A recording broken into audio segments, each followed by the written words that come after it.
프랭크는 예전에는 특수부대 군인이었지만 지금은 중요한 물품을 운반하는 운전사로 일하고 있습니다.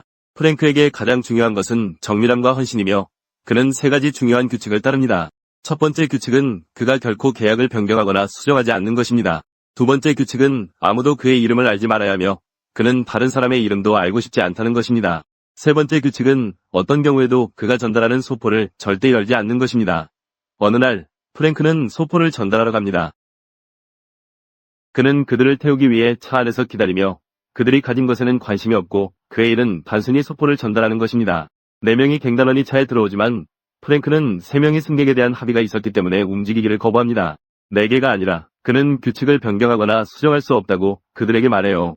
갱단은 그가 운전하지 않으면 그를 죽이겠다고 위협하지만 프랭크는 차가 비밀번호로만 작동한다고 조용히 알려줍니다.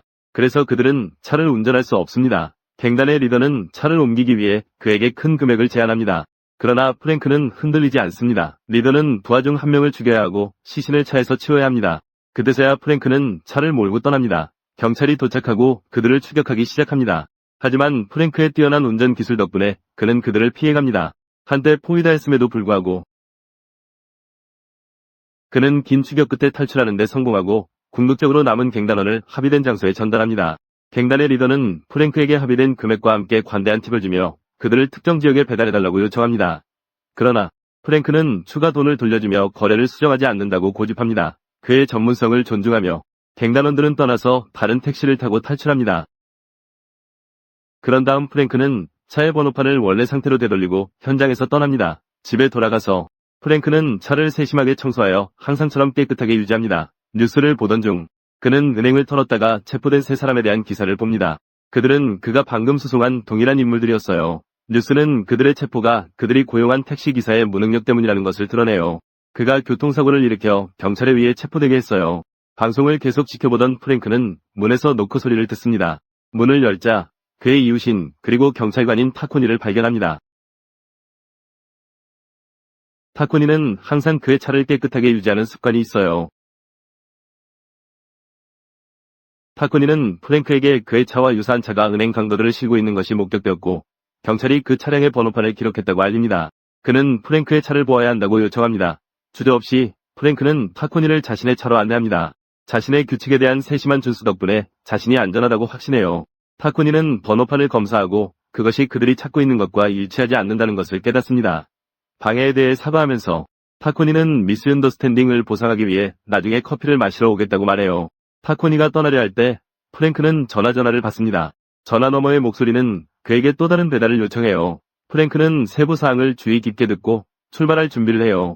그의 임무는 특정 주소로 소포를 배달하는 것이고 잠재적인 위험에도 불구하고 그는 정밀함과 헌신이라는 자신의 원칙을 고수해요. 그는 이를 위해 차에 탑니다. 자신의 규칙을 따르는 한 그는 자신이 활동하는 위험한 세상을 능숙함과 전문성으로 계속해서 헤쳐나갈 것임을 알고 있어요. 프랭크는 그 임무에 동의하고 자신을 고용한 사람에게 3가지 중요한 규칙을 설명해요. 그들은 과정의 세부 사항을 확정해요. 다음 날 프랭크는 특정 장소로 배달해야 할 소포를 받으러 가요. 거래를 한 사람이 도착하여 소포를 프랭크의 차에 놓고 떠나요. 프랭크는 소포의 내용물을 확인하지 않고 자신이 운반하는 것을 절대 열지 않는 규칙을 고수해요. 지정된 주소로 운전하는 중 프랭크는 여행 중간에 문제가 발생해요. 타이어가 펑크가 난 것이에요. 타이어를 교체하는 동안 그는 차 안의 소포에 사람이 들어있는 것을 보고 놀라요. 그럼에도 불구하고 그는 자신의 규칙을 고수하며 더 이상 조사하지 않아요. 그는 타이어 교체를 마치고 배달을 계속해요. 잠시 후 프랭크는 음식을 사기 위해 가게에 들릅니다. 음식을 먹는 동안 그는 소포 안의 사람에 대한 생각을 멈출 수 없어요. 그는 자신의 규칙을 깨고 그것을 열기로 결심해요. 그 안에는 라이라는 이름의 소녀가 있어요. 그는 그녀의 밧줄은 풀지 않지만 그녀에게 마실 것을 주고 나서 다시 소포에 넣고 트렁크를 잠그고 배달을 재개해요. 운전하는 동안 프랭크는 라이가 트렁크에서 많이 움직이고 있다는 것을 알아차린다. 그는 도로 옆에 차를 세우고 그녀에게 소스크림 하지 말고 대화를 나누자고 해요. 라이가 화장실에 가고 싶다고 말해요. 프랭크는 그녀가 도망치지 못하게 하기 위해 그녀의 목에 밧줄을 묶고 그녀가 숲으로 가서 이를 볼 수 있도록 허락해요.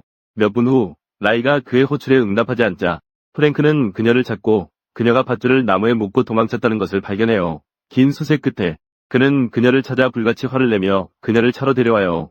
그러나 그는 갑자기 차 앞에 서 있는 2명의 경찰관과 마주칩니다. 경찰관들은 묶인 소녀와 함께 있는 프랭크를 보고 즉시 그를 공격했어요. 그러나 프랭크는 그들을 제압하여 기절시켰어요. 그리고 소포를 배달하기 위해 주소로 계속 이동했어요. 도착하자 수취인은 프랭크에게 내부를 보았는지 물어봐요. 프랭크는 결코 소포를 열지 않으며 내용물에 대해 신경 쓰지 않는다고 단호하게 대답해요. 프랭크의 안심에도 불구하고 그 남자는 여전히 의심스러워했어요. 그 남자는 프랭크에게 또 다른 소포 이송을 요구해요.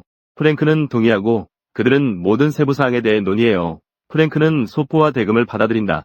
새로운 일을 완료할 인텐딩으로 배달을 진행하기 전에 그는 점심과 휴식을 위해 식당에 들르기로 결정해요. 그러나 그의 차에 접근할 때 폭발했어요. 자신이 함정에 빠졌다는 것을 깨달은 프랭크는 그 남자가 자신을 폭탄으로 죽이려 했다는 것을 이해했어요. 분노에 휘둘린 프랭크는 그 남자의 집으로 돌아가 경호원들을 하나씩 제거했어요. 모든 남자들을 제압한 후 프랭크는 그들의 보스를 찾았지만 발견하지 못했어요. 그 사이에 라이는 혼란 속에서 도망치려 했어요. 프랭크가 모든 위협을 무력화하고 나자 그는 차고에서 차 한 대를 끌고 나와서 떠났어요. 놀랍게도 라이가 그 차에 숨어 있었어요. 프랭크는 멈췄고 그녀를 강제로 내리고 화가 나서 도로변에 두고 떠났어요. 하지만 차를 몰고 가면서 그는 그녀가 불쌍해지기 시작했어요. 잠시 후 그는 돌아서서 그녀를 태웠어요. 그는 라이를 자신의 집으로 데려갔어요. 그녀에게 음식을 제공하고 나서 잠자리에 들며 그녀가 쉴 수 있도록 했어요. 이때 프랭크를 죽이려 했던 갱단의 리더가 보인다. 그의 이름은 스트리트다. 그는 병원에서 남자 중 한 명을 방문하고 있어요. 그는 그에게 공격에 대해 질문해요. 부상당한 남자는 스트리트에게 운전사 프랭크가 폭탄에서 살아남아 복수했다고 알린다. 그들의 남자들을 물리쳤어요. 다음날 아침, 프랭크는 라이가 아침을 준비하는 모습을 보고 놀라요. 그는 앉아서 그녀의 행동에 당황해요. 더 큰 놀라움은 그의 이웃인 타코니가 방문하러 오고 프랭크의 집에 라이가 있는 것을 발견했을 때와요. 타코니는 라이에 대해 묻습니다. 프랭크는 그녀가 자신의 새로운 요리사라고 설명해요. 그는 혼자 살고 있어 음식을 준비할 누군가가 필요하다고 말해요. 타코니는 프랭크의 차에 대해 문의해요. 프랭크는 거짓말을 해요. 그것이 전날 도난당했다고 말하며 경찰에 신고할 계획이라고 해요. 타코니는 어제 차가 한 식당 앞에서 폭발했다고 알립니다. 두 명의 경찰관이 목격했어요. 프랭크는 무지한 척해요. 사건에 대해 아무것도 모르겠다고 주장해요.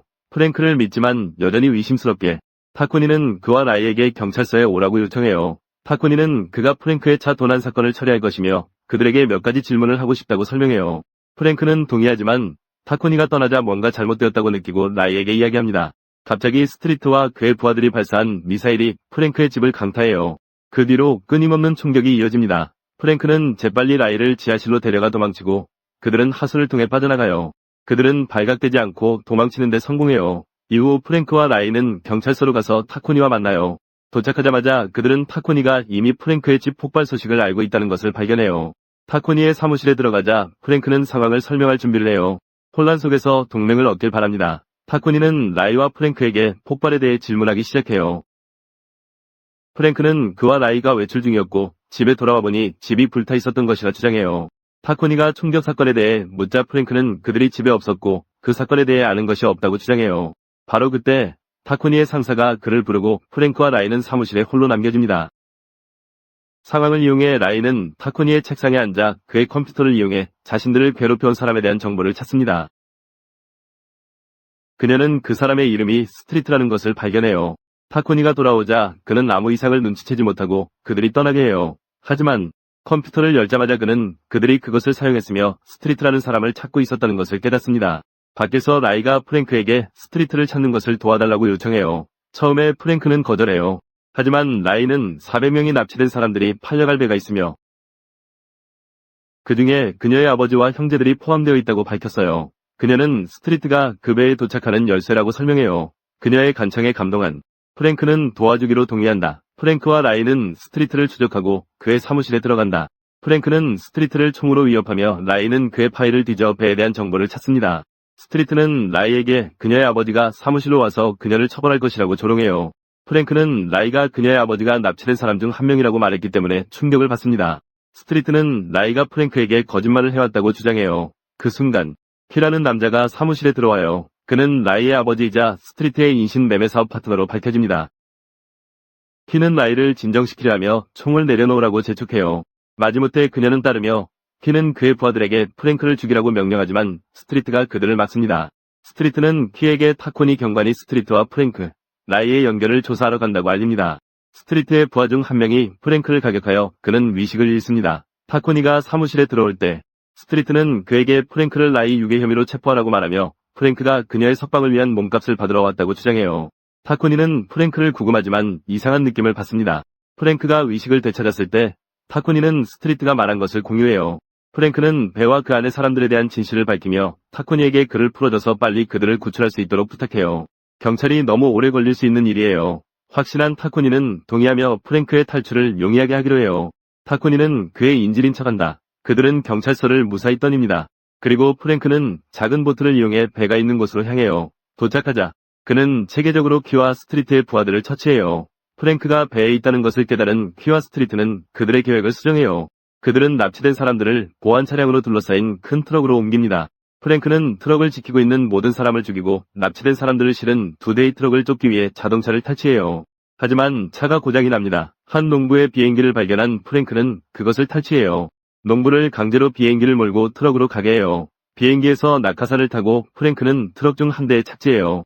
이러한 사고로 호위 차량 중 하나와 충돌하게 돼요. 운전자를 밖으로 던져 트럭을 장악한 후 프랭크는 안에서 스트리트와 마주친다. 그들은 격렬한 싸움에 휘말립니다. 결국 프랭크가 스트리트를 죽이는 것으로 끝나요. 프랭크가 도로에 차를 세우자 퀴가 나타나 그를 총으로 겨눕니다. 그를 따라오도록 강요하며 그들은 외진 곳에 도착하고 퀴는 프랭크를 죽이려 해요. 그러나 갑자기 총에 맞습니다. 프랭크가 충격을 받는 것은 트리거를 당긴 사람이 라이라는 것입니다. 그녀는 자신이 한 일에 대해 무너지며 프랭크는 그녀를 위로하고 그녀가 올 때 안아줍니다.